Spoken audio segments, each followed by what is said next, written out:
Well, Stevie, welcome to yourself and the rest of Fleetwood Mac to Australia and indeed to Countdown. Oh, thank you very much. It's good to have you back in the country again. It's good to be back. Well, a lot's happened since the last tour, but if we can just go back further than that, of when you and Lindsey first joined the group, what were your sort of ideas of Fleetwood Mac at that stage? To just be in a band and to be working. Yeah.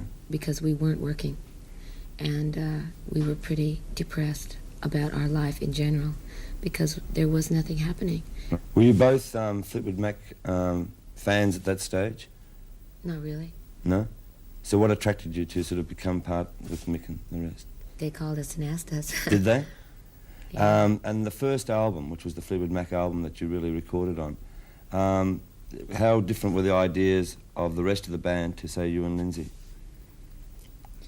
Or did it all gel together? Not so very different. No? But you must realize that they were three people that needed some energy, and we were two people that needed some energy. So it was like, it was sort of like meeting someone and falling in love with someone right away when you really needed to be in love. Right. And we all needed each other very badly. So it was just one of those chemistry things that came along at the right time, and everybody was so delighted to have each other and to be this band instead of to be two separate entities that really didn't have much direction at that point. And one great song, which is a favourite of mine, I don't know if it's still of yours, which is Rhiannon. Can you tell me what you think of that song? Because it was a song that started to sort of put you right on the map. Well, I've sang Rhiannon about 3 million times.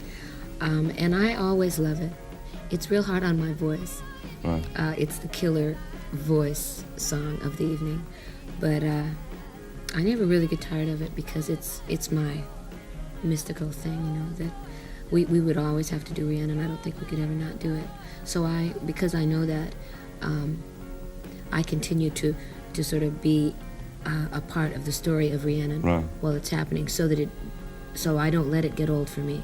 Because it's too taxing on me to let it get old. Well, let's have a look at Rhiannon now.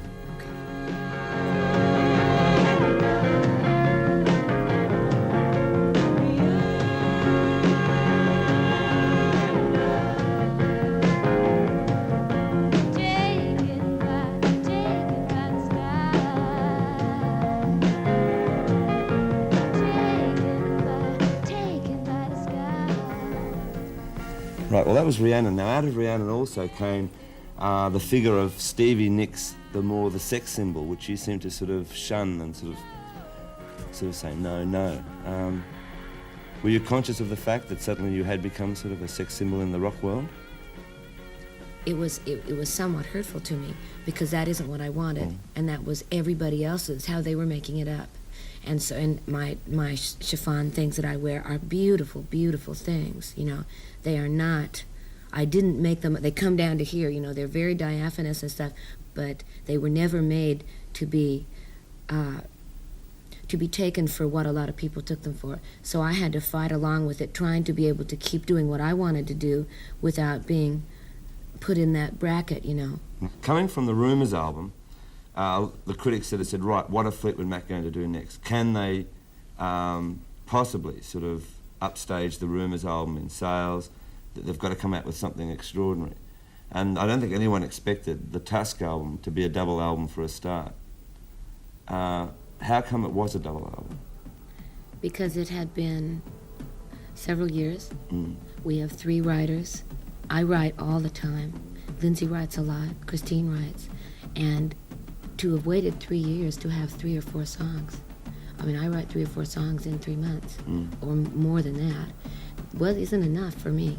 Wasn't enough for Christine, and was certainly not enough for Lindsey. Right. So we had to do a double album in order to be true to the fact that we are all writers. Right. Now, not only did one expect it to be a double album, but the single Tusk, which is the title track, was so completely different to anything you'd done before that I think you gave I think there was almost a shock culture for a lot of people before they could get into that particular song.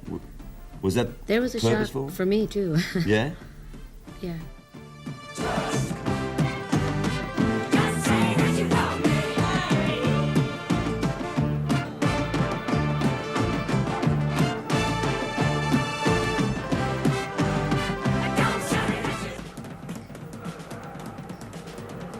What can we stereo, expect off fun this things, off this tour from Fleetwood Mac, as different from the last? An excited group of people. Yeah. After, I mean, I must say again, after coming out of a month in Japan, a very excited 5 people to be here because, I mean, we just feel so good here. I thank you for being on the show, and we're really looking forward. The concerts are sold out all over the place, so you're going to play to capacity houses. Thank you. But I'd like to now go into one beautiful song, which I think is the song on the album, and that's Sara. It's the love song of this album. So thank you again, Stevie. Thank you very much.